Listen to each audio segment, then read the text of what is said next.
In this video, we're going to review one more time how to find rate of change. The formula for rate of change is find the change between two y values, all divided by find the change between two x values. And starting today, we're going to shortcut this formula a little bit because that's a lot of writing. So there's a couple ways you can shortcut this. Some people shortcut it like this. And why do they write it like this? Well, y with a little 2, that's called subscript. That means the second y that you pick minus the first y that you pick, y2 minus y1, all divided by the second x you pick minus the first x you pick. And why is it minus? Well, because remember, to find how much something changes, you're finding the difference. You're finding the subtraction is the way to find how much something changes. All right, so this can all be shortcutted with this. Pick two y's and subtract them, divided by pick two x's and subtract them. There's another way to write this too. Some people write it like this. This is the Greek letter delta, and delta means change. So this is read as change in y over change in x. All three of these formulas mean the same thing, but I'm getting sick of writing this, and you probably are too, so let's shorten it up. Let's use one of these formulas here. So if we're given a table that looks like this, it's going to give us some values.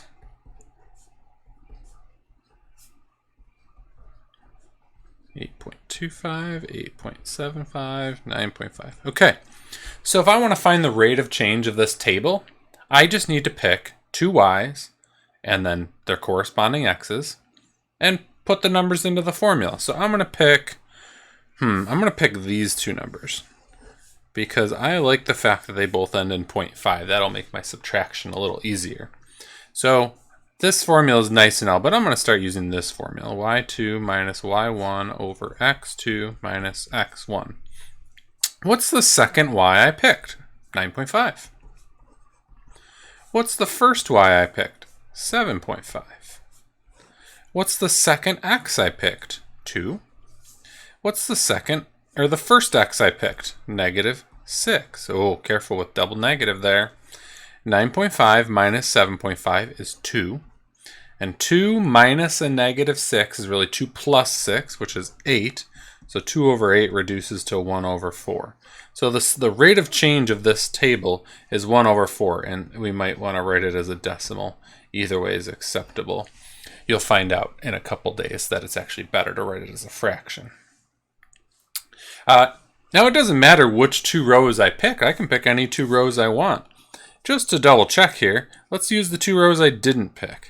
What's the change between those? Well, the numerator for that would be 0.5, right? The difference between those is 0.5. And the difference between those two numbers is from -3 to -1, that's up 2. So a half divided by 2, if I have half of something and I cut it in half, I'd have a quarter of something. So look, it doesn't matter which two rows you pick from the table, you'll get the same answer, you'll get the same rate of change. Let's do one more example here. Here's one more table. Let's do 2, 3, 8, 12, 2, 6, 26, 42. And I'm going to continue to use this formula. y2 minus y1 over x2 minus x1. And most of these questions will say, find the rate of change. Or you'll find out in a couple days, they might ask, find the slope. All right, so let's pick two y's and two x's and let's get to work. I'm going to pick these two.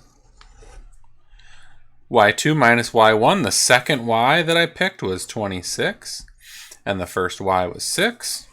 The second x I picked was 8, and the first x I picked was 3. Let's subtract. 26 minus 6 is 20, and 8 minus 3 is 5. The rate of change of this table is 4.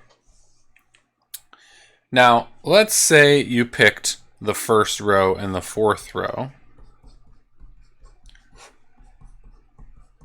And I'm going to say that this is the second y.